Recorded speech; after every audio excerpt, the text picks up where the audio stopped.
So, Yes. Assalamualaikum and good afternoon, everyone.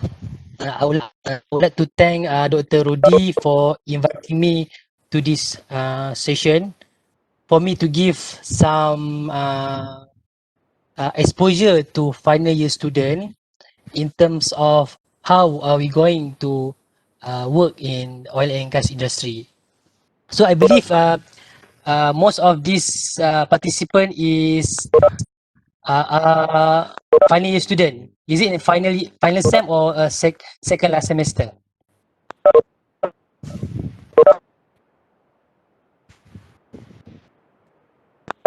Final year. Final year, okay. Good. I think this I will try my best to explain uh, in terms of working life, what knowledge do you need to know if you intended to join oil and gas industry. Okay. Okay, this is my agenda. So I will start with my biography, a little bit of myself, and then I will explain more on what is oil and gas industry about, and then a job scope for mechanical engineer. And then after that, maybe we can take 5 to 10 minutes to refresh ourselves, and then we will continue with uh, what's next. I mean, what are we going to prepare ourselves to enter before we enter the job, we enter the industry. What should we prepare, and what is the best preparation that we can take to ensure that we at least get the interview. Okay, so moving on. Okay, as I mentioned before by Dr. Rodi, I was currently I was appointed as pipe stress engineer. So I've been working with Petronas for almost I think 6 years. So hello, sorry. Hello. Okay, I've been working with Petronas almost 6 years. So uh, my education background, I start from sekolah rendah Taman Rakyat at Melaka, and then I'm moving to sekolah menengah at Teluk Mas, and then until I further my study in Bachelor of Engineering at University of Canterbury, New Zealand. So prior to my uh, first professional job as a engineer in Petronas, I've worked as I think most of that is a casual job such as cherry picker dekat New Zealand, and then election counter also in New Zealand. I also appointed as a research assistant at one of innovation center at New Zealand Institute, and as part of the requirement for my uh, engineering degree, so I need to perform at least one internship. So I managed to perform internship at SME Aerospace near, I think near Sungai Buloh.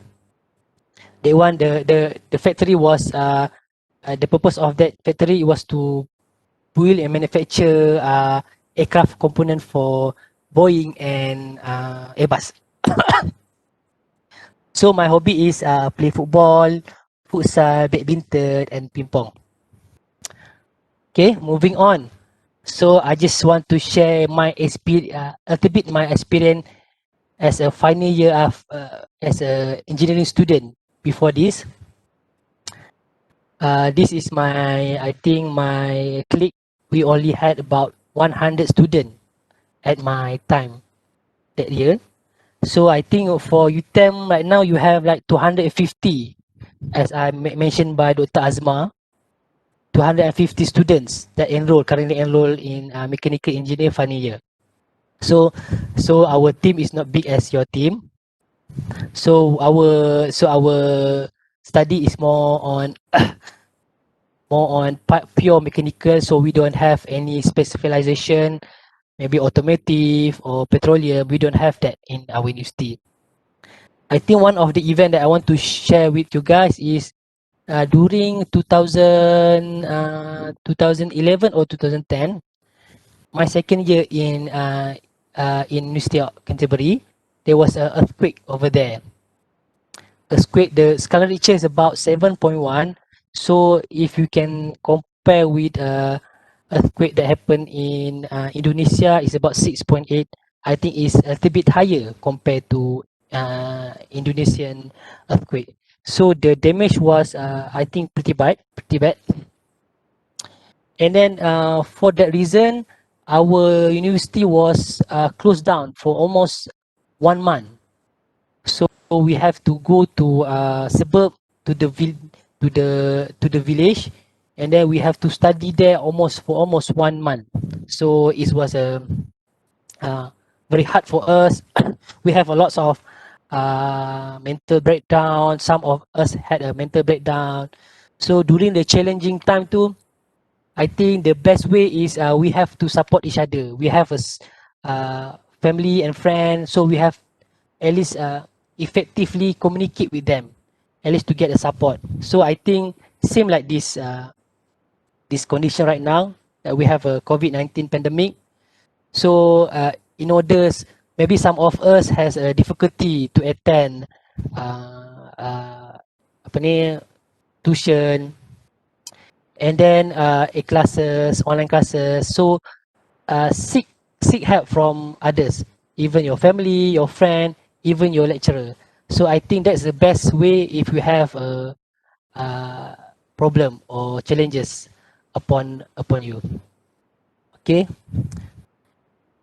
So this is my I think this is one of my job scope.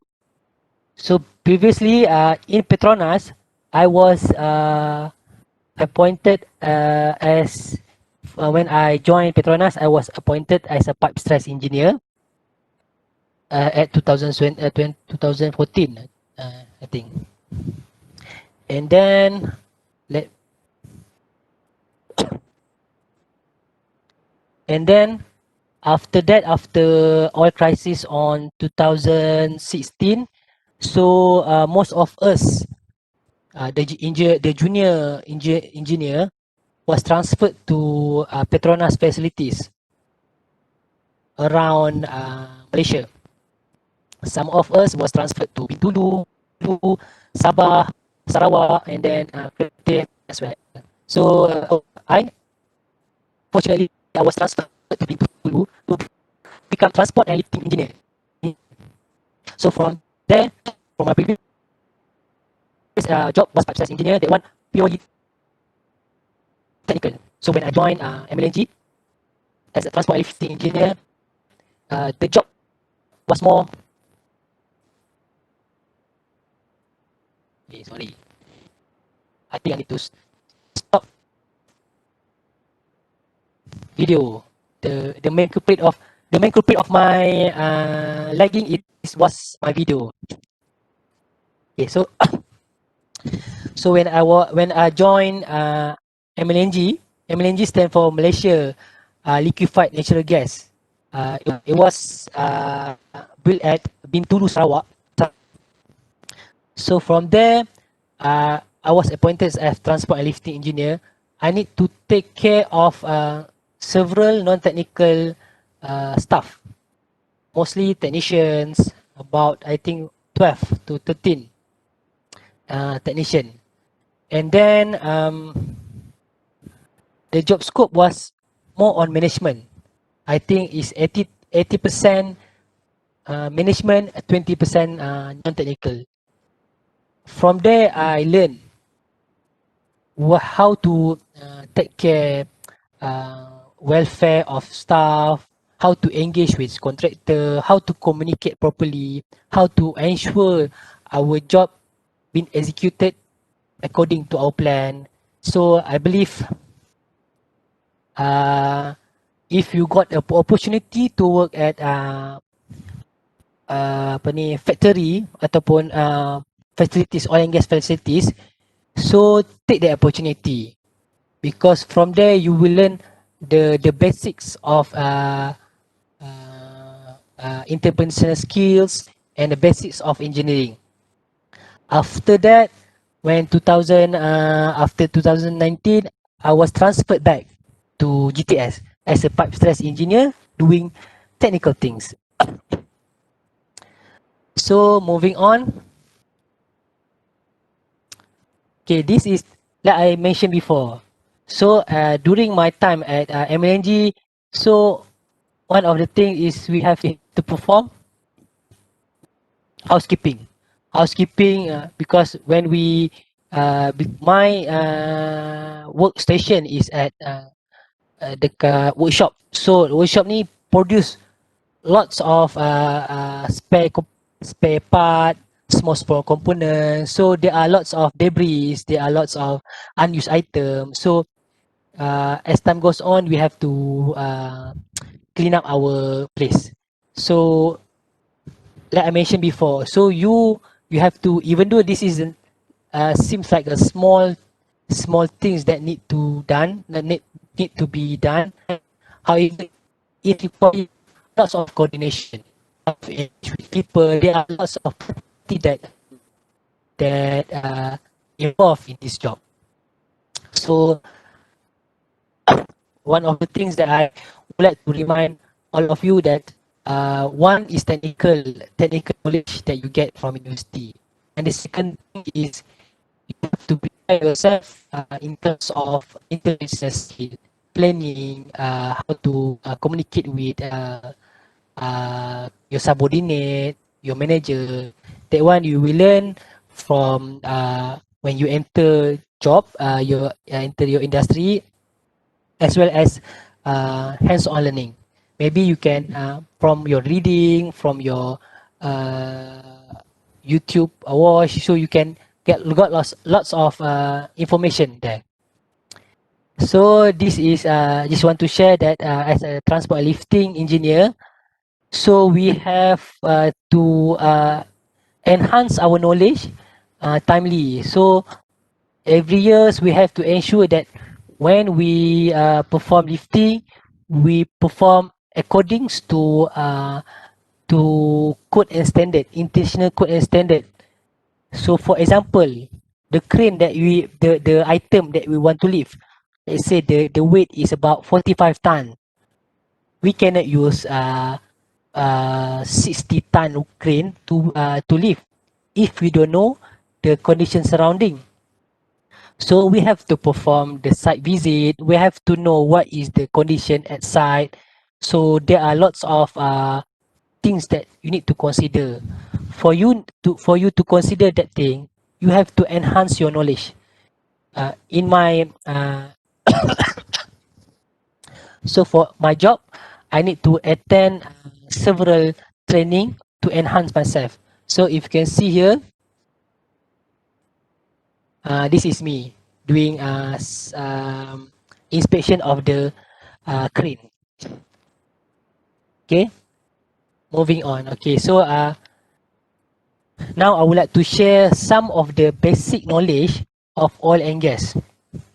So I believe if you guys are interested to join oil and gas industry, from my sharing session from this sharing session, I think it will prepare yourself fundamental of what is oil and gas industry all about. So for oil and gas, in our life, usually we relate to just petrol station, minyak for our kereta. So uh, sebenarnya oil and gas ni is very related to our life. It's not only transportation fuel. Actually, our oil and gas also produce fuel for power plant, household fuel, macam kita masak kan, ada LPG. That also one of the things. Also, there are side product from the oil and gas, such as petrochemical, even plastic, fertilizer, baja tu ada dekat Bintulu. We have one facilities that produce just fertilizer, and then synthetic fiber, synthetic rubber, and the other thing that is major in oil and gas industry is bitumen, our road. So there are many types of component that can be generated from oil and gas. So, where does oil and oil and gas come from? So it came from, I think, 3 to 400 million ago, when a tiny sea plant and animal died and buried at ocean floor, and when over the years with the correct temperature and pressure, the animals and plant slowly turns into oil and gas. So it required 300 to 400. So some of us said, is any ada tak is it oil and gas ni come from dinosaur? So the question is no, because if you want to have a reservoir, oil and gas reservoir, you require a very large scale of dead plant or animal. So based on history, usually dinosaur ni sikit-sikit je dekat at one Malaysia, one or two trace of dinosaur. Maybe dekat Africa got one or two. It's not many. So the amount is not enough to produce oil and gas. Okay. So for oil and gas are called hydrocarbon because it consists of hydrogen and carbon. So as I mentioned before, it depends on types of that animal, that plant. So dia punya composition tu berbeza-beza, different. For example, dekat in Malaysia, so the composition have methane, ethane, propane and butane. Maybe at Africa they don't have butane. Maybe they have something else. But the main composition is C and H. Because it depends on the composition of the dead animal. Okay, so coming back to the crude oil. So the crude oil, okay, kalau kita kat sini, how we want to categorize crude oil. So one of the interesting question that I received from my friends, dia tanya, how come Malaysia export our oil and then for internal use, we use Arabian oil, Arabian crude oil. So the answer is based on this grading. So what we want is the idea is we want to generate money from our oil and gas, right? So what we have is we sell our oil because our oil is very, very expensive due to this criteria. But for what we use in Malaysia is a cheap oil. For example, Arab oil. So what they categorize it, they categorize the oil is based on API gravity and sulfur content. Okay, API gravity ni is a inverse of water density. So the higher the number, the light it is. Okay, and the second category that we use to grading the crude oil is the sulfur content. So the higher the sulfur content, sorry, the sour it is. So kalau in Malay we call it minyak masam lah, minyak masam. Minyak masam ni is very bad. Kalau minyak manis is good because there are low sulfur content. One interesting fact. So kalau kita, one interesting fact regarding this graph. So kalau kita nak tahu, if you want to know which oil is good, which oil is bad, we refer to this line.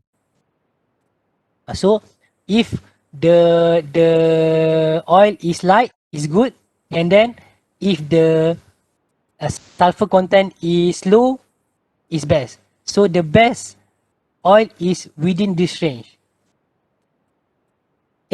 Within this range. However, if the oil dekat at this portion is bad because it's high sulfur content and heavy. So usually kalau korang, if you Google what is the crude oil price right now, we always refer to Brent crude oil price. So this is the type of Brent, the type of crude oil grading. Dia punya API gravity about 37, and then dia punya sulfur content pun very low. So this is good, very good oil. One interesting fact dekat Malaysia ni, do you know that the world most expensive oil is in the world is coming from Malaysia. Nama dia Tapis. He call Tapis. So at 2010, I think the price is paling tinggi lah compared to others. So we should be proud of our country because we have a natural reserve, that the best natural reserve in the world. So if you can see here, because they didn't pinpoint our crude oil, what I can say is our crude oil is between 35 to 40 API degree, and the sweetness is below than that. So it's much better than Brent crude oil. So that's why we sell our oil to other company. Usually European, Australia wanted our oil so much because of the premium content tu. So kita jual mahal, and then kita beli murah. Kita beli Arab heavy, so that one lagi cheaper lah, and then we can make it profit from that. So this is nanti kalau question nanti we can answer later after complete the presentation. But you can post the question in the box, and then we will try to answer afterwards. Okay, so just to mention, different types of oil by geographical location. So if you can see here, Tapis Light, Far East crude dekat Malaysia. This is the best crude sekarang ni pada 2010 lah. So dekat Arab ada dia light, ada yang light, ada heavy. It depends on the composition. Ada yang light sweet, macam-macam. Dia different place, different grading because of the composition of the crude oil tu. Sebab apa different composition? Like I explain just now.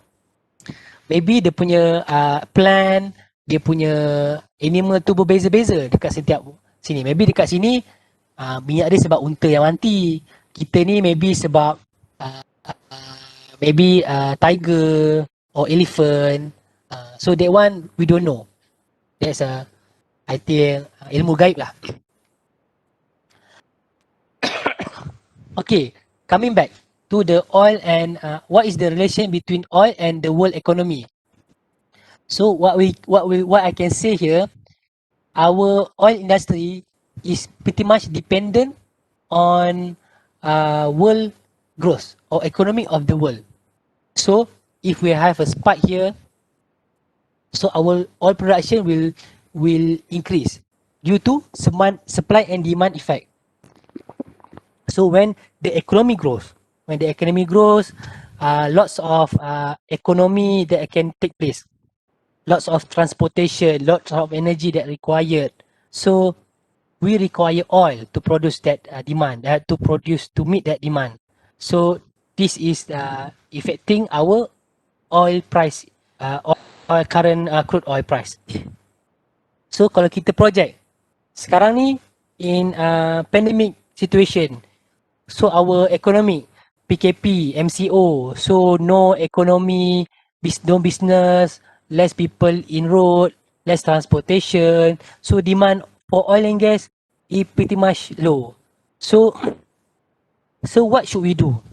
I know not we lah. I think what is the big player should do. So we know that economy is affecting oil and price industry. So this is OPEC come in. OPEC is a organisation of petroleum exporting countries. So the mission dia nak regulate the oil and price supaya tak terlalu cheap. Let's say kalau every country in this world produce oil and gas without control, so there will be lots of supply. So but the demand still remain the same. So the price will definitely drop. So when the price will definitely drop, so what happened to the players? So many of us will be affected. Petronas as well. So the members dekat OPEC ni usually dia ambil yang big player lah. They start from Iraq, Saudi Arabia, Kuwait and Venezuela. So I think it's chaired by Saudi Arabia. It was formed in 1960. Okay, just to share with you guys, after this presentation, I think I will conduct a Kahoot quiz. And then after, and then the question will be based on the presentation that I showed here. Then to whom that get the highest score, then there will be a surprise for you. Okay. So I hope that everyone can pay attention lah, sebab bila online class ni is quite boring kan. We cannot see each other face and I don't know what everyone is doing kan. Okay, so so kita tengok tadi, like I mentioned before, this is the oil reserve in 2010. OPEC organization, oil production export country, acquire 80% of oil reserve in the world compared to 20%. So dia punya company yang ni saja, sikit saja. Venezuela, UAE, Saudi Arabia, Qatar, Nigeria, Libya, this country. But they supply oil and gas in the world, they covers 80%. So if you can see here, the green color is OPEC member. They produce, ini Iran, Saudi Arabia, Qatar, Iraq, they produce almost 200-300 million oil equivalent barrel. If you compare dengan Petronas, we just a small player. Petronas Malaysia ni, nampak? I think at 2010 is about 25 million oil equivalent barrel. Sikit je. So, if this, kalau we regulate the production of OPEC country, so they will determine, kalau they reduce the supply and almost same dekat demand, so the price will increase a little bit. So, mula-mula I think masa initial pandemic tu, the oil price is about $25 per barrel. Because of the pandemic, because of the effect of the economy. Now, lepas OPEC has they have meeting every now and then, so they have decided to cut the production in order to ensure that the oil price tu is sustainable. Sebab dekat Malaysia ni, so apa kaitan dengan price ni dengan keuntungan for Petronas? So in order for us to produce 1 barrel Petronas, some of the location, the minyak tu dekat Tapis, dekat Kertih, dekat Sarawak, Sabah, the price is almost $50 per barrel. So for OPEC country, dia punya cost to produce one barrel is almost $7, $10. So diorang not not affected enough dengan with the low price of crude oil. So for us, it's very crucial because the margin is very tight. So we have to, so the price is remain the same. So untuk in terms of mechanical engineer kan, so what we can do kan, kita tak boleh kawal the big macam decision for OPEC. What we can do is in terms of operating cost, OPEX, for maintenance, that one we can control. So we have to ensure lah for mechanical, for equipment, we have to ensure that the efficiency, the productivity is tip top, 100% reliable. So this is a sample oil company, international oil company, ExxonMobil, Total, BP, Shell. Semua company ni ExxonMobil and Shell ada dekat Malaysia. So but for Total BP I'm not sure. Total definitely no. So independent ni it's not related to any international oil company lah. It's a small players. So kita ni Malaysia Petronas is a national oil company. Same like Petrobras, Sonotrach, NNPC. So dekat Asia Tenggara, Asian, Southeast, the other player is Pertamina, Indonesia, okay? Okay. So sekarang kita akan go deep sikit. That one is very brief. Okay, so now we go to oil and gas industry segment. So the oil and gas was divided into 3 segment. Ini untuk simplify kan. Contohnya macam orang tanya, you kerja upstream ke downstream? Okay, I work at upstream. So orang tahu, upstream ni usually dekat platform, dekat production, involved in drilling. So dia tanya, kalau drilling more on you process the crude oil, the natural gas, and then you distribute the product, final product. That's we call downstream. So midstream ni dekat Malaysia we rarely use sebab usually midstream ni kita join together with downstream. Okay. So kalau kerja for mechanical engineer, if you have the opportunity to join upstream punya field, you will be able to go to a platform, to stay there, let's say 14 days.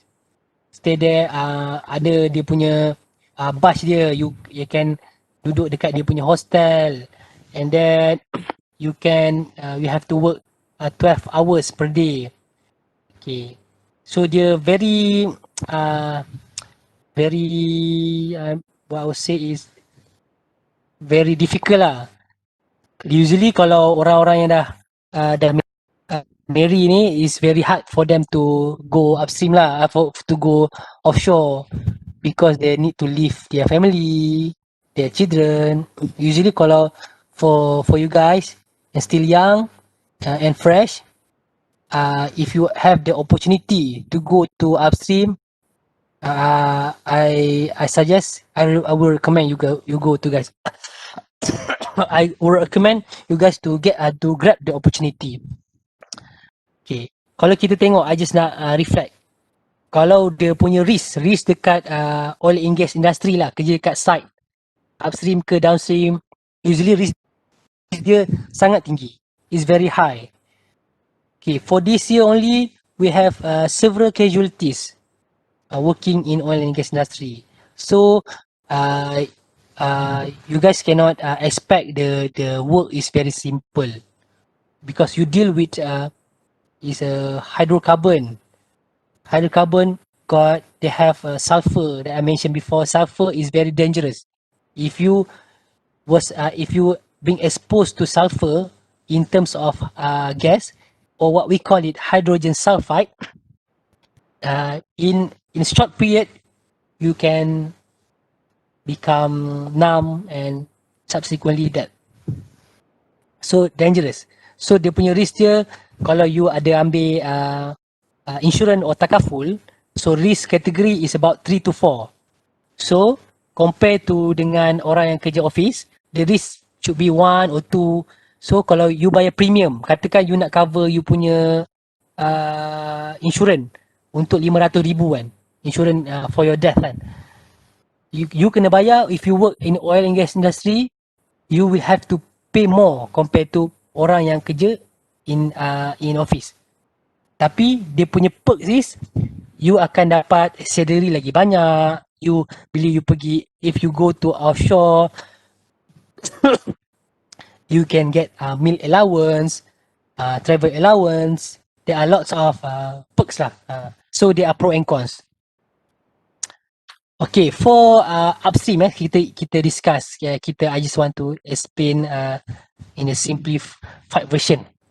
So untuk oil and gas industry, mula-mula kalau kita tengok dekat Kertih, if you see at Kertih, dia kita punya sea tu, they have been divided into blocks. Ada several blocks. Each block tu ada maybe ada oil, maybe a gas. We don't know. Apa yang what they would do is they will perform a seismic. Seismic tu dia akan produce sound, tengok macam mana the beneath of the sea floor, tengok how the characteristic. Kalau ada minyak, so dia tak decide lagi. Maybe they have some insight of the information. So setiap blok tu adalah some information that dia boleh cakap ada minyak ataupun tidak. So from there, ada players yang akan bid the block. Macam contohnya blok tu macam geran tanah lah, tanah dekat tanah kan. And then we want to buy land. So land tu we don't know whether have oil or gas. So they have some info but not enough to make a informed decision. So the players need to bid. Katakan block tu dia from their research sound promising. So dia bid lah 3 billion, 4 billion. So bila dah berjaya, so dekat Malaysia ni kita bid dekat Petronas lah. They have a specialized department called MPM. So every MPM tu kalau we reflect in PBT is like macam pejabat tanah and galian. So we have to submit our bid. If we successful, we can get the block and we can develop. So after, let's say katakan Shell bid one of the block dekat Kertih, dapat satu block, and then dia tak terus buat production. So dia akan explore dulu. Macam mana dia explore? Dia akan drill to get some information. Macam mana dia punya behavior, macam mana dia punya topografi, dia punya geometry. After dia explore, so kalau sound promising, dia orang akan appraise. Appraise ni dia akan drill lagi tapi dia dekat tempat yang lain, tempat yang dekat satu blok tu sama. They will at the different location to get a more detail punya information. After that, if they have a good information, only then they will develop the production well. Okay, production well, and then after 20 years to 30 years contract expiry, and then they will plug the well and move on. Ni I think I dah explain in detail lah. Tadi tu kan, activities to find gas, oil and gas, lepas tu dia appraise. Okay, kalau kita tengok sini, masa nak drilling tu dia akan hantar satu kapal. They will send one ship, naval ship, and then it will perform a seismic analysis. They will emit a sound, and then we will see what the beneath of sea floor, what is the information that we get. Information that we get. If you can see here, this is the data that obtained from seismic. So it's very hard for us to know exactly whether the data can show us, do we have oil and gas beneath seafloor or not. So they have to buat further modelling, and then kena ada appraisal well, apa ni, exploration well dengan exploration well. Okay. So what I can say is upstream is very very expensive punya industry. For example, kalau diorang when they want to drill production, let's say they drill exactly here when they drill, katakan atas tu is apa ni, sea kan, dari sampai bawah kena gas okay, and then oil pun okay. What happen, they move the drill beneath oil, so it will go to the rock, or maybe if they drill here, they will go to the water, and then all of the drilling punya production drill tu tak boleh guna lah. So it's very costly, and decision making tu very hard. So let's say kalau dia drill lebih daripada water ni, lebih daripada water dah tak boleh guna dah tempat tu. They have to remove the well and then go drill anywhere else. So this is the picture lah, macam mana I cakap tadi, this is the production well. So at the beneath of the sea floor ada minyak, ada oil, ada gas. So exactly the point yang kita nak drill tu, they have a lots of study that need to be conducted lah. And then after we drill, we process the oil and gas, we transfer to the FPSO for another storage. This is FPSO ni macam tanker lah, tanker untuk this offshore. And then ada oil tanker datang, ambil dia punya oil, and then move to the downstream. Kalau in dekat Sarawak tu, usually kita tak pakai FPSO lah. Sebab our offshore surface facility is very near to onshore. So we can lay a pipeline until onshore lah. And then they can transfer using a pipeline. So offshore facilities ni ada different type. So dekat Malaysia, we mostly we use fixed platform because kita haven't go through deep water lagi. Jadi kita punya water is shallow water lah. Alright. Okay. So tadi dah habis lah. So that's pretty much about upstream. So bila upstream, what we get is a very raw oil, crude oil. So what we should do next? So that one comes under downstream, need to process. So what I want to say is, crude oil ni dia ada mixture macam-macam. Kan I mentioned before, they have CH4, methane, ethane, butane. Instead of that, they have also water in it. And then they have a sour gas. Sour gas is very dangerous. Sour gas, what we call hydrogen sulfide, carbon monoxide, is very, very dangerous to for human. So what we should do in oil refinery, so they have to refine the oil, to process the oil, and to remove all the sour gas, to create a very fine gas or crude oil. Okay. Like I mentioned before, when crude oil sent to furnace, crude oil, in order for us to segregate the component in the crude oil, we have to heat up the furnace around 750 Fahrenheit. I think it's about 300 to 400 Celsius.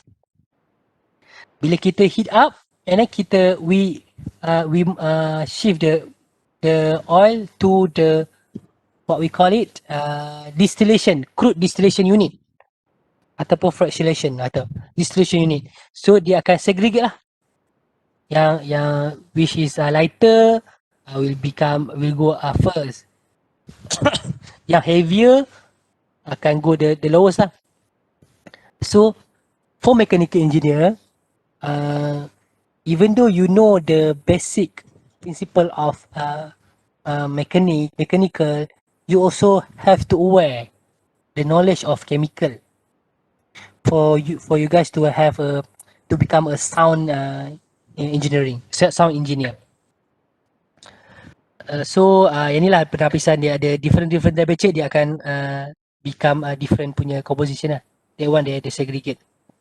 Ada gas, ada kerosene, ada diesel, ada oil, lubricant, and the worst is paling heavy is a bitumen lah. Okay, sampai. Tadi we have discussed on crude. So there are important things in oil and gas is gas. Gas is very important for us for energy. So yang previously I was work at MLNG. MLNG ni dia ambil gas dekat take gas from offshore Sarawak, and then we process it become LNG. So LNG ni is a liquefied natural gas. Liquefied natural gas ni dia the purpose of liquefied natural gas is we want to transfer the gas to other countries. Why we use liquefied? Why we don't use just a gas, natural gas? Because if you want to use gas to transfer it, we require lots of volume. So when we reduce the fluid, we cool the fluid, the gas to liquid, we actually reduce the volume to 600. So can you imagine kalau kita ada 1 barrel of gas LNG, so kalau we want to transfer natural gas, we require 600 barrels of gas. So the best way is we want to reduce the volume lah. Actually the volume, then we transfer using tanker. So tanker tu we have to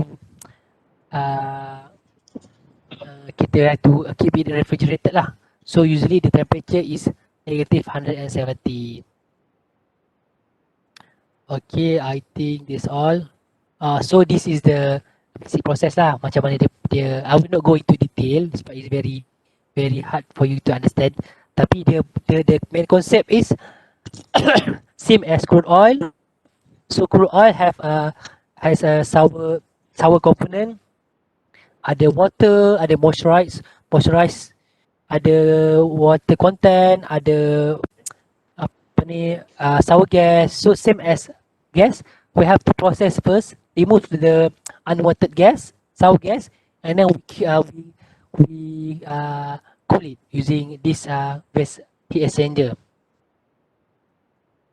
Okay, and then we store at tank, and then when we wait until the tank come, and then transfer using loading line.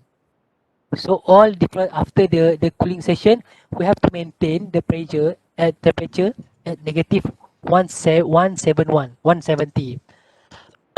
So can you imagine we have to when you at LNG at this portion after they cool, dekat tank tu memang nampak lah ice formation of ice, very cold. If you can if you touch the ice, memang very dangerous lah because its temperature is about negative 170. I think alright, that's all.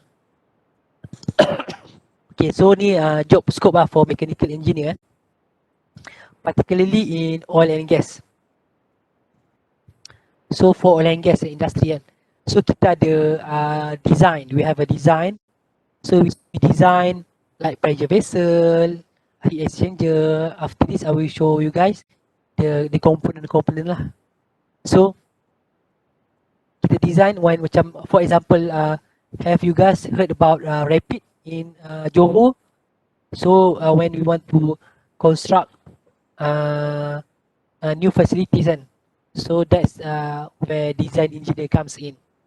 So in design engineer, they have piping engineer for mechanical lah. Kita cerita pasal mechanical lah. Kalau kita cerita if you want to talk in engineering generally, so they have chemical, ada electrical, ada instrumentation. But for mechanical, we involve in design kan. Design, we have to design piping, dia punya static equipment, rotating equipment. So from there, design ni usually you are required to understand lots of code and standard. Kerja dia mostly dekat office, dealing with software, dealing with document, dealing with standard. So pretty much about it. So I think kalau korang, if you guys have the opportunity to go design, it's good for you, but it's require you guys to be more hardworking lah. Dan rajin sikit lah baca-baca buku ke apa ke kan. Okay, for consultant pula ada satu lagi, is a consultancy lah. Consultancy ni troubleshooting. Contoh, for example, Petronas have a lots of facilities. Petronas has a lots of facilities. Tiba-tiba these facilities ada issues, ada crack, ada vibration, ada apa lagi? Ada contaminant ke, macam-macam lah. So there sometimes engineer dekat plant will not be able to solve the issue. So they will approach consultant. So my job yang sekarang ni Group Technical Solution is more on a consultancy lah. So we will give the advice to engineers at site macam mana how to tackle the issue. Contoh ada piping vibration. So macam mana kita nak tackle, we have to install part support ke, nak kena buat study apa ke. So macam tu lah. So in order for you to have a consultancy ni, consultancy punya kerja, usually you have to join design punya stage dulu ataupun you have previously worked in site punya condition. Okay. Tapi but sometimes ada opportunity from consultancy tu korang masuk je lah kalau dapat. Because but dia punya learning curve tu is very stiff lah. So okay, the next job scope is maintenance lah. Maintenance ni like I show you guys before. Maintenance ni macam ni lah gambar. You will deal more on you will not deal in office job lah. You deal dengan equipment. Every day you kena masuk site, you kena pergi tengok equipment, you kena buat inspection. You tengok okay, kalau is ada problem, ada crack ke kan. And then you have to report, you have to conduct meeting. So dia punya job scope dia lebih kepada management lah, 50% management, 50% technical. Okay. For turnaround maintenance team, maintenance engineer ni kan. Okay. Untuk Petronas facilities ataupun oil and gas industry punya facilities, usually kita for equipment kan, for equipment macam equipment ni kan, ni ada piping nanti dia attach dengan vessel, and then vessel or heat exchanger, it requires for us to shut down the equipment. Shutdown ni we have to turn off, we have to perform internal inspection of the equipment because we want to know the condition itself, because we have been when we design facilities, usually kita design selama 25 years. So let's say for 3 years kita shut down, mula-mula we start to operate, and then after 3 years we shut down the plant. Kita tengok the condition, ada crack, ada loss of loss of wall thickness. If we found any flaw, we have to report and we have to rectify lah. Rectify ni usually turn around lah. Kita ada macam turn around punya team. Dia akan work during shutdown. Masa shutdown tu. Shutdown selalunya dalam satu plant, usually every 3 years, once a time. Itu. So usually we shut down the plant 30 days or 45 days. So during that time, the work is very crucial and very challenging. Maybe you have to work from 7 a.m. until 7 p.m. every day. Lepas tu, and then kalau ada unfinished business, maybe you have to extend your work until 10 p.m. So the work is very demanding because you have a schedule to meet. Okay. And let's say kalau you punya job tu very critical, if cannot avoid any slight delay, so you have to work, dia ada kerja 24 hours lah, but you will divide the job lah, the shift, morning shift and night shift. Okay, also that's a turnaround maintenance engineer. Ada lagi material engineer. Material engineer ni lebih kepada more on material specification. Let's say this piping. We know process cakap we want to transfer crude oil. This crude oil is highly sulfur content, high sulfur content. So we have to select the material for each component. So the work is very banyak lah. And then maintenance material engineer ni sometimes you can work in design office or in maintenance lah. Maintenance ni you mostly if you work in maintenance, material engineer will become material corrosion inspection engineer.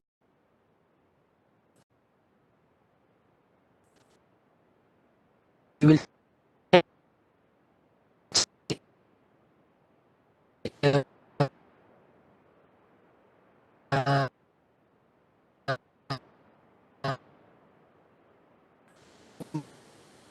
punya job scope is more on management, dealing with authorities, dealing with management, dealing with contractor. Kita check dia punya schedule, kita assure, kita coordinate dengan other parties, how to meet our target. Okay. So the 10% tu mostly when you receive the document, you want to briefly review the document lah. So the technical and non-technical ni, what I want to share is usually kita as an engineer, not necessarily you have the opportunity to work in technical punya side. Sometimes you have to work in non-technical. For example, like maintenance engineer, they have to or planner. Dia jadi even though you have a engineering punya degree, so you have to prepare yourself lah. Nak kena kerja macam non-technical ni macam management, paperwork, how to use software, how to develop a software, a simple software, how to deal with different department. I have one friend, dia degree mechanical tapi initially was appointed as mechanical engineer, then after reorganization he was transferred to HSE, health safety engineer, health safety environment. So actually for engineering you have to be more be flexible lah to move around. So the knowledge is not static. So you have to be more open lah to learn any knowledge, new knowledge. Okay, ni roles and responsibility of engineer. This one I get from ni lah BEM.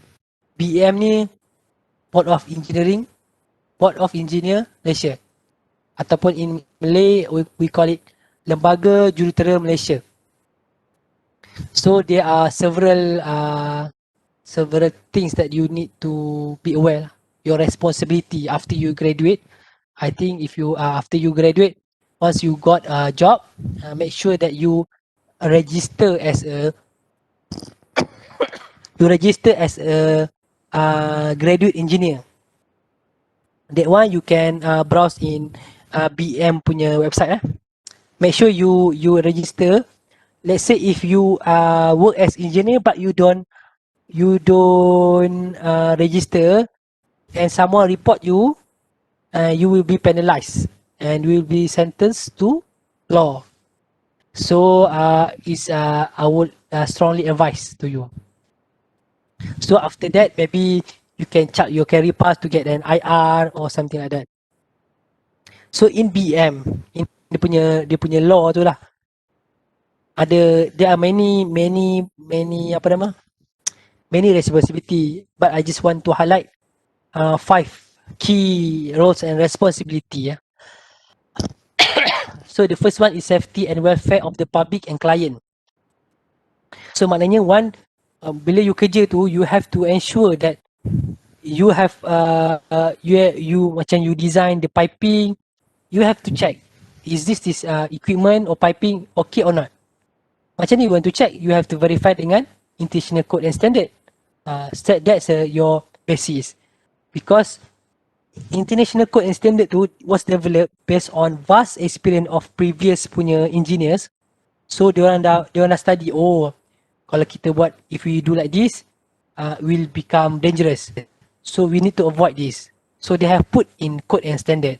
So it is a duty for us to check with any relevant code and standard to ensure that our design, our maintenance also have code and standard is aligned with safety and welfare of public and client.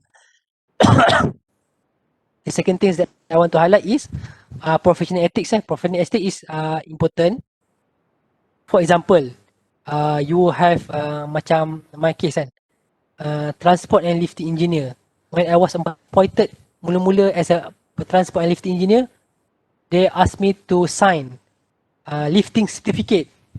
I said no, because I didn't receive enough training yet, and I do not know how to review, and I did not want to be a responsible person if anything happened to that project. So that's one of the professional ethic that you can show. This means if you don't know what you don't you do, you just don't accept it. You do only what you know. If you don't know, you have to study and get a proper training. You can request from your employer. Okay, and then the third thing is environmental responsibilities. That one we have a law from Malaysian government. So previously there was a new law has been implemented, CAR 20. The law was called CAR 2014, I think. So the law emphasized that the gas that you produce during production macam pembakaran tu tak boleh ada this berapa nitrogen oxide, sulfur oxide tu, they have a certain limit lah, you have to comply. So it is a responsibility of engineer also need to comply environment punya requirement. How we want to comply? We have to check with the rules and regulation lah. We have to always comply dengan usually Malaysian punya standard lah. Sebab kalau we use macam US ke ataupun Europe, so dia punya standard is a bit high and very hard for us to meet lah. So ni quality job lah. Job kita kalau kita deliver, make sure we need to check our job properly. Less rework. We have to understand what we are doing. That's the most important thing. So for communication, so engineer ni is not only dealing with equipment. You have to deal with lots of parties, lot of stakeholder. For example, your client, your subordinate, government punya agency, DOSH. Let's say kalau kita bagi satu isu lah, satu isu, contohnya you want to replace pressure vessel kan, pressure vessel. So kalau you nak replace, you kena minta approval from boss, tengok budget okey ke tak, and then you have to coordinate with your subordinate how to implement. And then if a pressure vessel ni is a special equipment, you have to liaise with DOSH. DOSH ni Department of Occupational Safety Hazard. So yang tu you have to request a permission, request approval. So engineer ni not only dealing with equipment, but you have to prepare yourself in terms of interpersonal skill. Okay. This one I think I dah mention tadi. Kalau kerja engineer, kalau 8 to 5 ni usually kalau design lah. Tapi kalau di mid deadline, maybe sampai kadang-kadang overshoot until late at night. Kalau offshore, usually offshore yang upstream tu, upstream you will work 14 days. At offshore, at 14 days you will work 12 hours. And then 14 weeks after that, 14 days lagi you will work at dekat darat lah, kat onshore. Sometimes the company will give you extra holiday lah. They want you to manage lah. Tapi siapa yang willing to work in offshore, you are welcome lah. Tapi dia punya challenges dia very hard. Kalau turn around selalunya P2P ni production to production lah. Ataupun shutdown time. You have to work lagi susah lah. 7 to 7, 12 hours juga. Usually kalau turn around ni dalam 30 days you working, 1 day you rest. This is the picture yang masa I kerja, I work as a turnaround engineer dekat Melaka, MRCSB. My job scope is I have to replace piping component and install of pipe support lah. That one I need to work 7 AM to 7 PM. So I need to be in the office at 7 AM and then after 7 PM tu baru boleh balik. Sebab usually kita kerja ni when we work 7 AM ni we submit the permit to work PTW at the authority. Kalau dia agree, dia okay, baru we can start work 8 AM until 11 or 12, and then we rest 12 to 1, and then we continue again 2, 1 or 2 until 5 to 6. But after you complete the job, you have to complete the ni lah, paper working paper semua tu. So it's not necessarily after you finish your job you just can go back to your house. Okay. So most likely kerja as engineer. Kalau you kerja as a consultant or client, more on supervisory role or office job. Kalau you nak kerja hands on, maybe you boleh kerja dekat kontraktor macam Sapura Kencana. You sendiri yang akan pegang spanner, adjustable pliers. You will got lots of exposure lah. I think kalau you are person yang lebih kepada hands on, better you start your career in contractor first, and then after you get adequate knowledge, usually adequate knowledge tu dalam 3 to 4 years there should be enough, and then you can try to apply office job. Yang tu kalau you nak chart your career path lah, that one is the best. Kalau you start from design, you punya career tu agak, you have very steep learning curve lah, yang you kena, you have to take opportunity untuk tengok macam mana equipment, macam mana smooth. Nevertheless, both career is okay. It depend on you lah. What is your preference? Ni I think design engineer I dah mention before, piping engineer, static, equipment rotating, design lah. Okay. So kalau kita tengok sini, Kejap.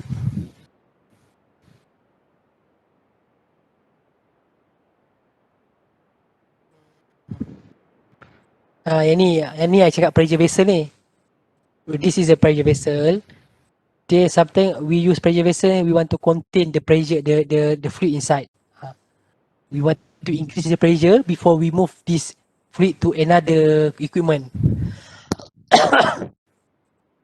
Ada yang vertical, ada yang horizontal. This is the type yang you kena aware lah nanti masa bila you masuk ke job scope dia. Kadang-kadang you have to perform inspection. Kadang ada leaking at this component, we call it flange. Sometimes ada crack. This is kalau you kerja dekat site lah. Ini kolom. Kolom macam tadi I explain on crude distillation unit kolom tu kan. That one yang dia distill crude oil tu kan. So this one lah crude.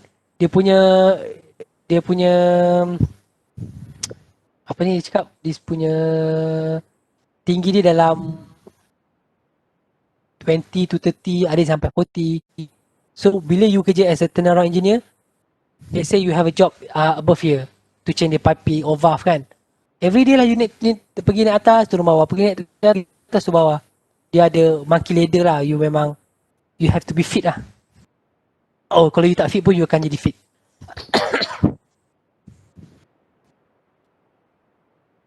Ini dalam equipment internal dia lah. Macam mana dia distill semua ni. Ni apa? Ada yang kerja kat tank. Tank ni simple je. Simple je. Dia buat monitoring. Usually we tak shutdown lah. Kita ada shutdown juga tank. Every 10 to 15 years. And then kita ada opportunity to enter lah. I pun ada some opportunity to enter tank. Storage tank, apa lagi? Ni heat exchanger. Banyak lah equipment yang you akan learn nanti. Bila you have the opportunity to join oil and gas industry. Ni fire heater, okay. Pit launcher ni untuk inspection, tak ada apalah. Tapi this one lah, banyak lah equipment nanti. That one you can further study lah, that one. Okay. I think we take, sekarang pukul apa?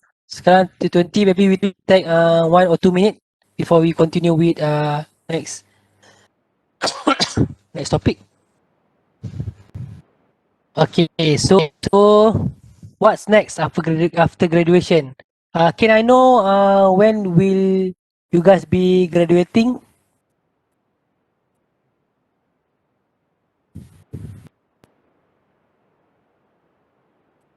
February 2021. Okay.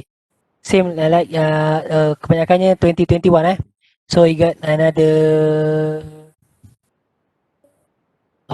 lagi 3 to 4 years, 3 to 4 months kan. So I think better lah you kena prepare yourself in terms of ni lah, resume, CV semua tu. So okay, so siapa yang nak graduate February tu, I think better you can start to find a job. Tapi with the current condition ni, it's very hard lah untuk get the job. Just be open-minded lah. Then I can share you some tips yang I guna masa I dapatkan job lah. And I managed to get several interviews, and then I think hopefully you guys can implement lah these tips. So what's next after graduation? Kita nak sleep ke, nak play games ke, play sport, part-time working ataupun yang skill. So after you graduate, for my case, after I graduate, I decided to stay at New Zealand to get a job. I already apply macam working visa lah for 1 year, but unfortunately it's very hard for them to take macam foreigner lah, for example. Tu I check balik, betul ke susah nak ambil foreigner, and then I tengok my CV is not good enough. So I I get some feedback from macam several people yang mana yang dah kerja. Then I tanya dia, what is the best macam mana nak dapat, macam nak betulkan CV tu. Dia share lah some tips. Then I think good. The first thing, you have a good CV, and the second thing, you have a good cover letter. Bila dapat CV and good cover letter tu, baru you lock the first obstacle, which is to get an interview. Kalau you didn't get the interview, macam mana you nak dapat kerja pun tak dapat lah. So first obstacle mesti at least to get attention of the HR tu dulu. So at the same time, masa dekat sana, I banyak buat kerja casual lah. Casual. Hello? Ada apa-apa, siapa ada orang cakap ke tadi? Tak ada, okay. And then I get several interview tu. Dekat sana I kerja dalam 3 to 4 months saja, and then I went back to Malaysia. And then I apply lah job after I improve my CV tu. So I got banyak lagi lah interview dekat Malaysia. And then I dapat interview after puasa lah. Masa puasa tu 1 month I work as a macam kerja bazar Ramadan lah. So don't be ashamed of yourself lah. Kalau you start je kerja apa-apa, at least you get an experience lah. Yang tu yang penting sekali. Before you get yang you punya professional job tu, the first professional job. Okay. Okay, sekarang ni for resume dengan CV usually kadang-kadang kita confuse. Resume tu apa, CV tu apa. Usually resume ni not longer than 1 page lah. And CV ni lagi can maybe 2 or 3 page. Tapi usually I nampak HR ataupun apa ni company dia tak aware sangat resume CV. So you can use the word resume and CV ni interchangeably.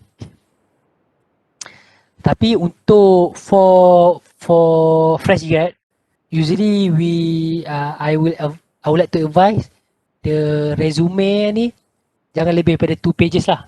So you have to make your resume more concise, and all the information dia akan dapat straight away from the resume. Sebab usually previously I pernah kerja kat MLNG, I kena hire my technician lah. So I got lots of CV.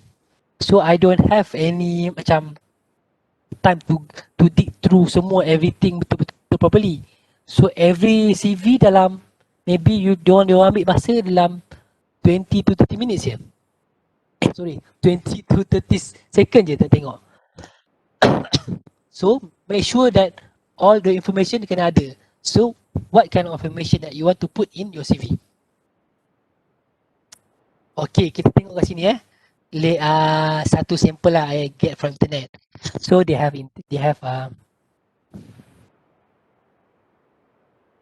mana pointer ni? Your name. Mana ni asal di close ni? Your name. Okay. Your name, and then you have an objective here. And then you have a work experience. Work experience and your certificate and education at the last. This one technical skill lah. This one okay lah, dia punya CV dia. Tapi untuk for fresh grad, I would recommend you guys put your educational first. You put your educational here, you explain the latest first latest. Macam you ambil master, kalau sekarang ni you ambil master ataupun you ambil degree kan, you tak you degree dulu, and then kalau ada diploma baru tak diploma. Jangan letak lepas tu SPM usually you tak letak lah, you letak both 2 je lah usually. Degree ataupun diploma ataupun degree ataupun foundation A level. In my case I letak degree and A level lah. In this in the educational punya point of view, you boleh letak you punya final year project. You tulis Yang penting you tulis achievement dia, apa yang you buat. Jangan tulis tajuk saja, tajuk-tajuk dia. At least you kena letak lah successfully develop a working robotic that managed to lift off uh, uh, apple from table ke apa ke. You kena tulis macam tu, macam oh dia ni ada macam successful story lah. Okay, that one you can tulis. Kalau you dah kerja, let's say you dah kerja 2 to 3 years. Bila you dah kerja 2 to 3 years, baru you akan letak you punya working experience depan. Bukan education. Okay. Dekat, so yang macam you punya ni, you education, yang working experience ni maybe kalau ada internship, you boleh letak internship you. So yang tu boleh elaborate lah. Apa yang you buat the yang successful, the impact of your internship tu. Yang tu penting. CV kita memang nak tengok yang tu saja. Dengan yang layout ni I think you can Google lah macam mana nak tengok macam the date, the present, macam tu lah, interest. Layout bermula kalau education bachelor in engineering kan. Lepas tu university. Lepas tu tajuk dia punya apa ni tajuk lah, explanation. Okay, apa lagi? Okay, kita move Okay, ada yang tu secara overview lah. So, criteria for good CV, dia ada banyak sebenarnya. There are lots of criteria. However, I want to focus only 4. Okay. So, email address. Masa I work in MLNG, when I receive server CV, dia punya email tu it's not professional and look foolish. Sampai ada yang macam ni, duit 19 ke bros, gempak. I would suggest you avoid. If even you have this personal email, you create a new one that reflect to your name. Ini simple saja. Hopefully jangan gunalah benda macam ni. Ni even silly mistake tapi commonly did by ni lah job seeker. Okay, objektif. Yang ni objektif. Sometimes kalau kita tengok sini, atas ni dia cerita pasal dia punya summary lah, apa dia punya kehebatan dia. What is dia punya advantage this person compared to others. A practical and versatile mechanical engineer with significant experience collaborating on the troubleshooting process. Professional history. So this one dia quite general. Dia quite general tapi okay. So kalau kita want to yang objektif tu, objektif dengan summary ni kalau macam you guys fresh grad kan, maybe you punya summary belum ada strong enough lagi lah. So apa yang you boleh letak, you letak objektif lah. Sebab kita punya example ni dia dah kerja lama dah, so they have lots of experience lah that can put as a summary of him. But for you guys need to have an objective. Macam for example macam ni, a challenging creative opportunity where I can apply my skill in a dynamic organisation with plenty of room for advancement. Ataupun the second one, to apply the knowledge acquired through a bachelor degree in mechanical engineering and a 2 internship at a public listed company to an entry level position on the design or consultancy of MNC company. MNC ni is a multinational company lah. So ni type of example lah. Tapi from this kita dah tahu dah. We know which one is good, which one is bad.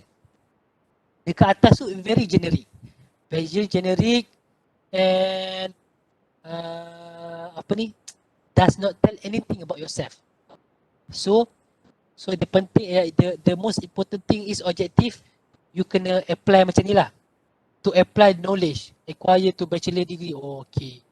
Mechanical engineering and a 2 internship at a public listed. Dapat dia baca nampak more sound promising lah budak ni. Macam tu lah. Dan dia kata to entry level of design and consultancy, maknanya he or she knows what apa yang dia minta. Macam atas ni is very, ni copy paste from internet sajalah. Don't be like that, okay?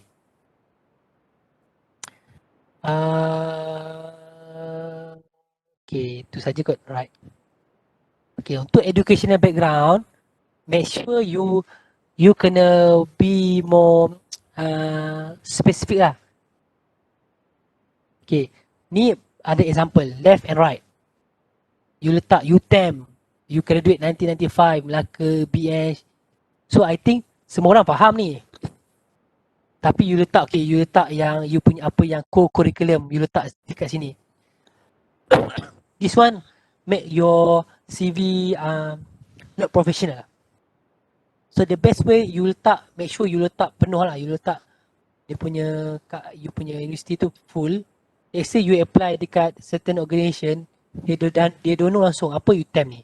They need to Google first. So once they got this kind of CV, memang dia orang letak tepi lah. So this is the best lah, dia letak. Kalau Bachelor of Engineering you got a first class or second class apa, you boleh letak lah. Kalau macam third class lower, you better tak perlu letak lah. Tapi once they request, baru you inform diorang. Sebab the most important thing for you ni, CV ni, is to get an interview. If they want, they interested in you, they will investigate further. You don't need to put your GPA sini. Macam nampak is very too detailed and can give some bad influence to the apa ni, HR lah. Okay, yang bawah-bawah ni yang co-curriculum ni boleh letak kat tempat lain lah. Jangan letak sekali ya. Okay, this one important lah. Make sure make it simple. Lepas tu kalau you want to explain your punya final year project pun okay. Okay. So untuk professional engineer, professional experience ni, can I know whether UTEM ada internship ataupun tidak? Kalau tak ada, I tak boleh, I better I not touch this topic. Ada how many times lah? 2 or 1? Ada. One. How long lah? Internship. How long? Maybe 3 months less than 3 months. 2.5. 2.5 months. Okay. From there, in professional experience ni, you boleh elaborate lah. You elaborate apa type of kerja yang you buat. Kata you jadi interns at in my place, in my situation, intern at SME Aerospace. I assisted engineer to have a look on the planning. Lepas tu tengok dia punya production punya line. So I cerita apa yang I buat satu sentence, and then the second sentence I cakap successfully delivered highly demanded item within the stipulated time and managed to increase the production by maybe 10% or 20% with assistance from engineer. You kena cerita lebih kepada result tu. Yang the first item tu is more on, first sentence tu lebih kepada job scope lah. And then the second tu you explain your successfulness lah. Okay. Okay, ni example ni macam ni. Ini example dia cakap dia punya job scope je. This guy lah, took commercial and construction loan application, negotiation terms. This is a very brief. Macam what have you benefited the company? So the best CV, the professional experience that you can write is you explain dia punya result tu. Process 10 billion in commercial construction. Okay. Nampak wow. Manage a team of 5 junior. Okay. Dia ada effect lah. You have a leadership. Facilitate professional training. Okay, nampak. You have a good interpersonal skill. You can conduct training. nampak dia punya impact at the when we read the your CV lah. Okay. Impact dia lagi meaningful lah. Ni apa? Okay. Dan ni okay, nanti I akan touch ni. Ni pasal cover letter tapi tak apa. Ni kita tengok sampel sampel orang lain punya I dapat dekat internet lah. Ni dia punya, kita tengok dia punya mistake. Objective to obtain a position that will effectively utilize my skill and experience and opportunity to work with the team. Nampak dia punya objective ni. It's very generic kan. So you have to be more creative. Boleh ubah dia punya objective lah. So working experience. Working experience pun kita dah touch, very brief. Yang ni tak kuat yang ni, tapi yang this one okay. Use effective sales, soft skill communication technique to qualify. Okay, this one good. Nampak ni okay. Yang ni maybe tak perlu. Kalau macam ni, better you don't write. Sebab once people write your CV, dah baca macam ni, dia turn off lah. Okay. Ni second CV lah. Seeking a challenging career with progressive organization that provide opportunity to capitalize my technical skill and ability. Okay, this one good. Dia ni nak fokus on IT lah, field. Technical skill lah, macam ni good. Yang ni boleh juga letak, tapi kita orang prefer you punya ni dekat bawah-bawah lah. Tapi arrangement ni is up to your creativity lah. Better education. Lepas tu professional experience. Yang ni lah penting. Okay. Ni this one good lah. Tapi maybe dia punya final project dia tak ada best, dia tak letak. Tak perlu pun you letak you punya CGPA. Kalau dia tak, you punya kelas pun tak okay, dia tak letak. It's no problem. Dia tak ada downgrade you pun. Okay. Professional lah. Yang ni pun ni pun tak best. Dia punya professional experience pun boring. You can improve more lah. Okay, yang ni this one is good lah. I tengok yang okay punya. Ni UTP dia buat apa? Bachelor of Engineering, Petrol Engineer. Core Specialization Production Technology. Okay, good. Nampak simple je. This one dia punya work experience, assistant in modulation, okay, very detail. Dia cerita apa yang dia buat. And design and created over 30 oscillating jet model. Nampak dia punya, this one bila we read, we know that dia punya this guy is very good in modeling. Develop and optimize oscillating jet, efficiency 80%. Kalau ada number for engineering lagi bagus lah. We love deal with numbers Yang ni okay. Nampak you punya CV don't need pun to have 3 or 4 pages. Kalau ada 1 pages lagi better. Lagi senang. Orang nak tengok, people will go your CV from first sentence to the last sentence. This one good. I think this is the best lah. One of the best kita boleh tengok. Engineering project. For you guys maybe boleh ni lah explain detail lah your punya final project. Boleh baca lah individual project, group project, creating simulation, slot flow, creating horizontal pipeline. From this we know lah dia very dia sesuai untuk kerja dekat design punya company Okay, good. Nampak macam sini dia tak ada pun dia commingle, dia campur sekali dengan co-curriculum. Co-curriculum you put another place lah, leadership and activities. Okay.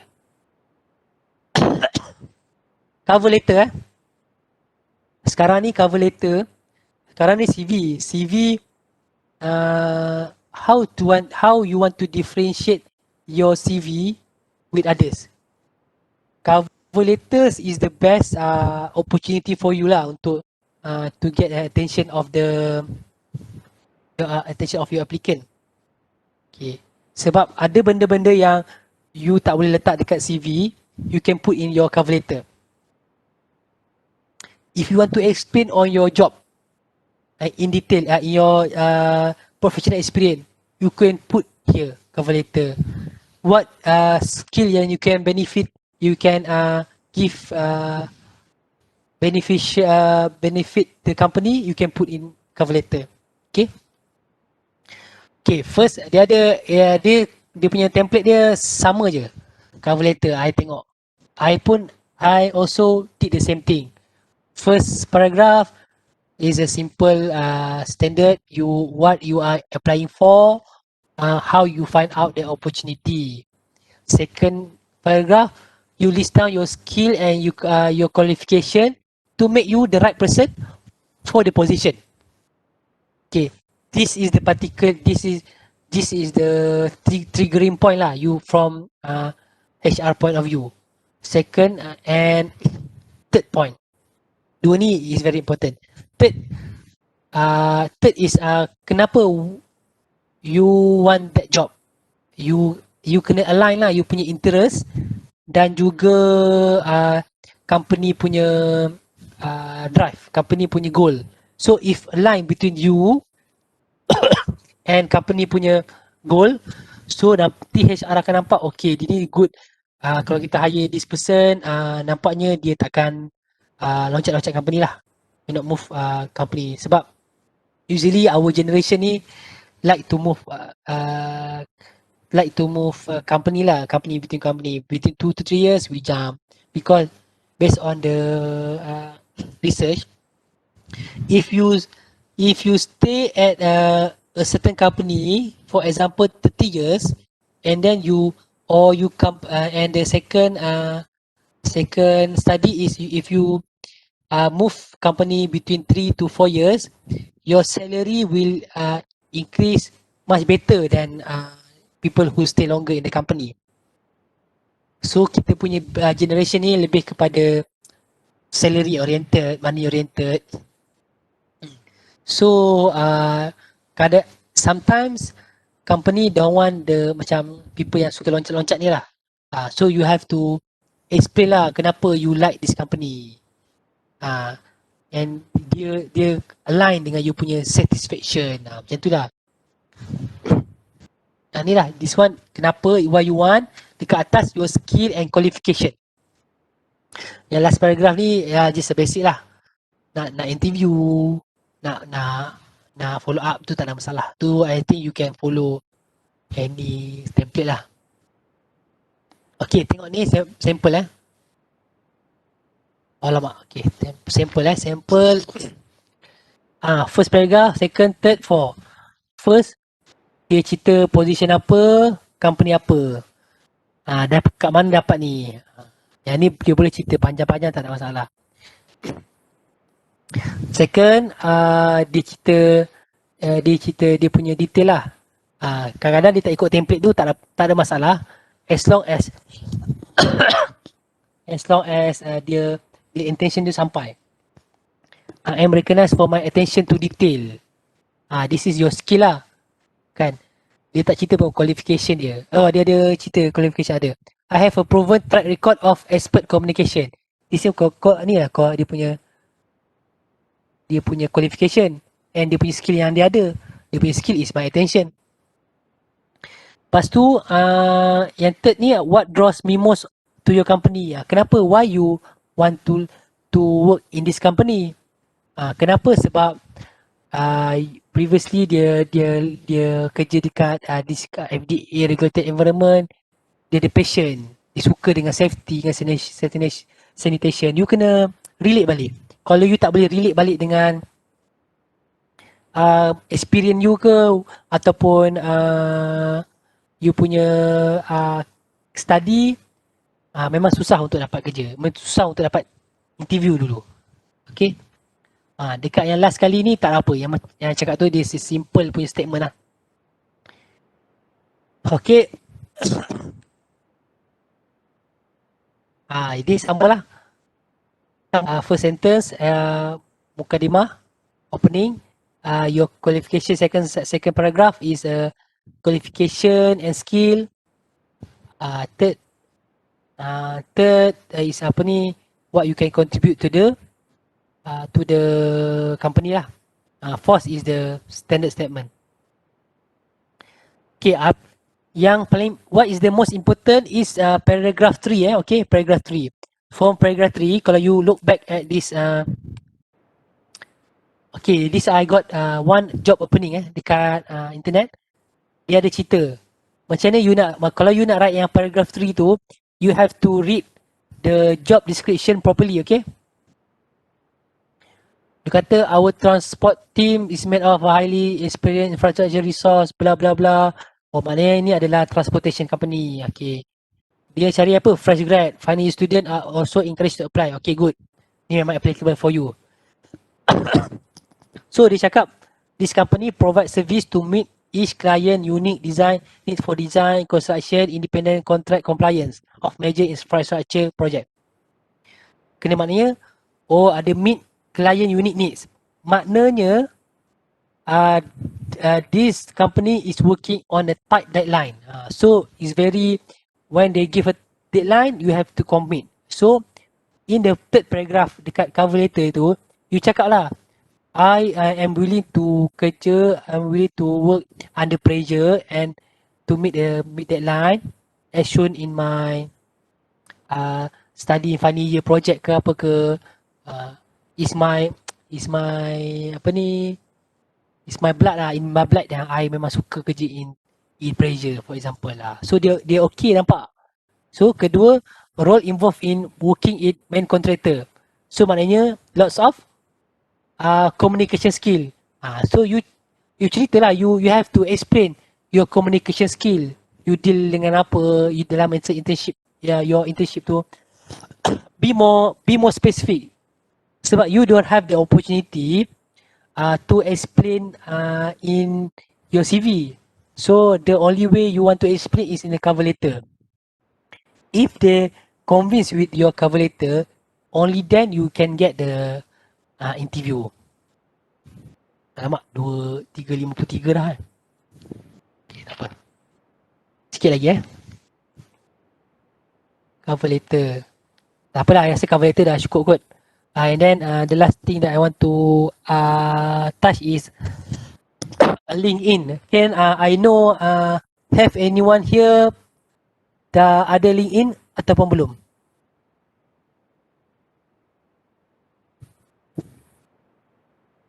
Ada dah. Belum lagi, Cik. Banyak semua ada Oh, ada yang belum Okay.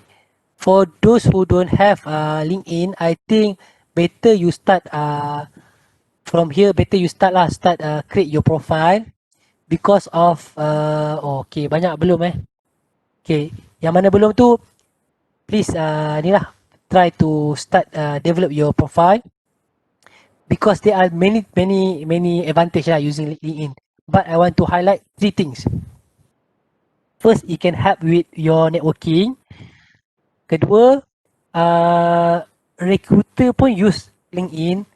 Just want to share with you, even though I did not search any job outside, I have recruited 3 to 4 recruiter yang approach me through LinkedIn to ask for my availability. Do you want to work for this company? We have a job opening here. We like to call for you interview. I got 2, 3, even though I don't send my CV in any channel lah, job strip ke apa ke. Okay, ketiga, ni lah, you can build your personal and business brand. Ini kalau you ada brand ataupun kalau you nampak you foresee you ni macam consultant. You want to jadi macam expert in let's say in vibration kan. So dekat LinkedIn tu you boleh lah post yang berkenaan dengan vibration. So when people engage with your post, people will kalau recruiter baca nampak okay, this guy memang ada basic knowledge why don't we approach him for example lah, him or her. So I nak share my LinkedIn lah dulu. Is it okay? Now we have 56. Okay, I got another 6 minutes lah. So this is my LinkedIn. Okay, so this is me. So you can put lah your punya job, maybe final year student here. So they give you profile strength. If you complete all the your your information here, then your profile strength will be all star lah, yang hebat sangat. Maknanya recruiter will always apa nama see you at the first place lah. Maknanya kalau di chat search katakan fresh grad, you maybe pop out the first one lah, the first page tu yang akan keluar dulu ke. Okay. Yang about ni penting lah. About ni this is what I wrote lah. This one macam like I mentioned before lah, summary kan. This is my summary, apa yang my experience, my expertise I share here. Tapi for you guys, I would suggest you boleh letak yang objective you pun okay. Looking for a opportunity, tapi make sure detail. Yang ni pun tak ada isu pun letak panjang-panjang. Letaklah panjang, as long as you rasa enough, should be fine. Lepas tu ni job ni experience sama lah. Ni tak ada apa, sama macam CV juga. Tapi not all information you can put here. Just a general punya information lah. Okay. Day one, and then you start to connect with people yang you know lah. Kalau you tengok semua very professional. Banyak example lah, kita tengok siapa lagi. Kita tengok Patrick Tian ni pun sama. I have over 15 years of experience. Nanti kalau orang recruiter tengok, dia akan tengok dekat sini lah. Okay, they will search one of the medium that they will find job seeker. Then kalau you if you have enough time, you start to making a post lah. Make sure your post ni not about social life only apa ni professional saja. Macam this one apa it's about professional apa ni Sarawak Gas, all professional. Ni bukan Facebook tapi layout dia macam Facebook lah. Okay, I think that's all for me. I think maybe to close up my sharing session, maybe we can have one or two question, and then we can start Kahoot. Is it okay? Any question from the floor? Okay. Any question?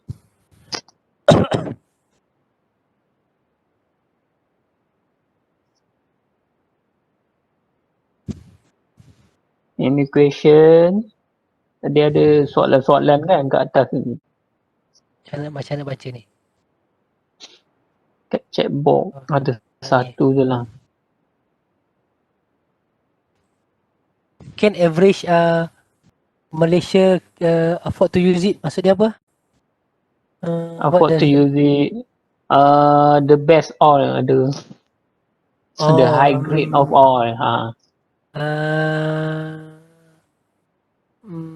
I think let's High say grade if of we kilo. want to use current price is about 100 apa sekarang? One ringgit dekat dengan two ringgit kan? So the price will be slightly higher lah kalau kita want to use it. 2 ringgit 2 ringgit 30 sen ke 40 sen. Some of us maybe can afford lah. Maybe M40 T20 tu boleh lah. If B40 I would suggest, I rasa tak lah. It become too expensive. Tu yang kita punya idea is we sell our best oil and then kita buy a cheap one.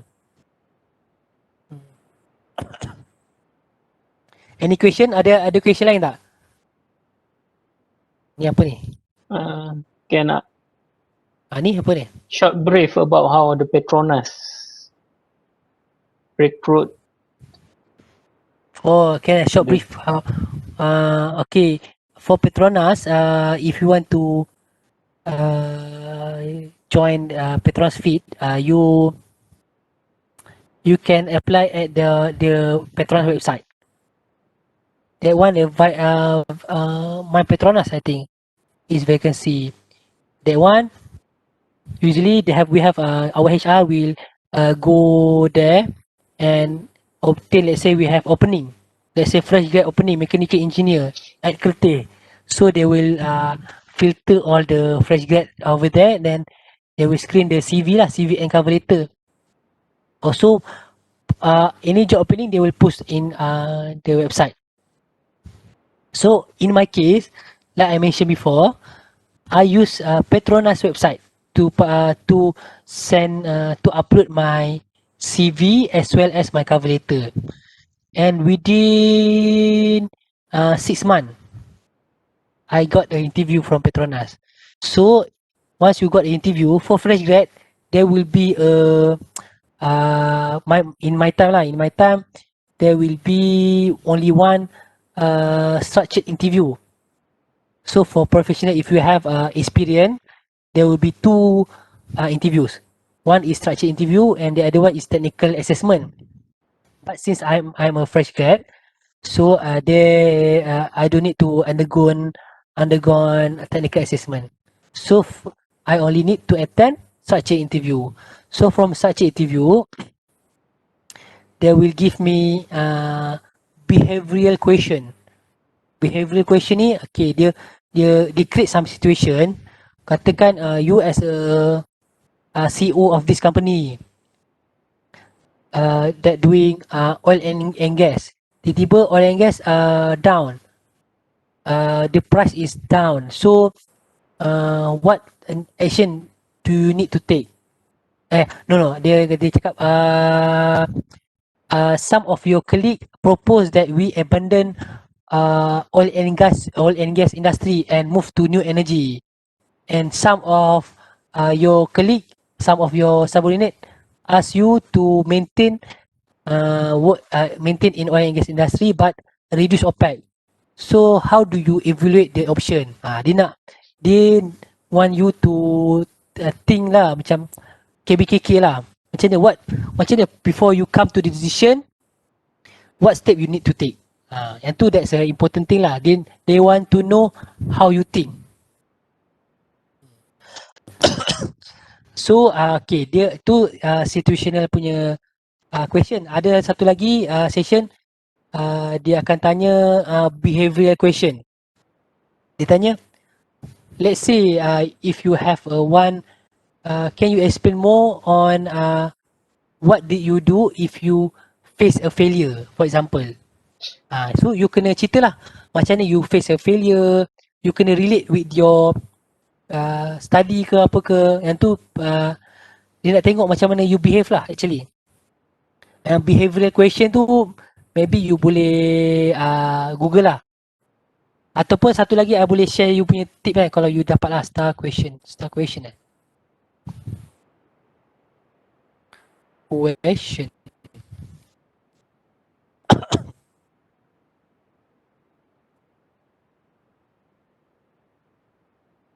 Star question ni. You boleh gunakan star method lah untuk jawab interview question ni. Make sure you ni lah, you try dengan cermin first, dengan mirror you cakap sorang-sorang, you try make sure dia punya intonation pun kena betul. Practice make perfect lah, and always relate with your experience lah. Itu yang serba sedikit lah. Any more question? Ada lagi tak? Last question. Last question. Ada ke?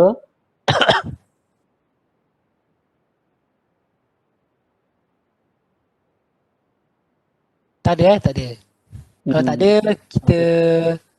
kita buat satu kahut lah. Kahut sekejap saja. 5 question only. And then the winner will get a present lah from me. Okay, one moment.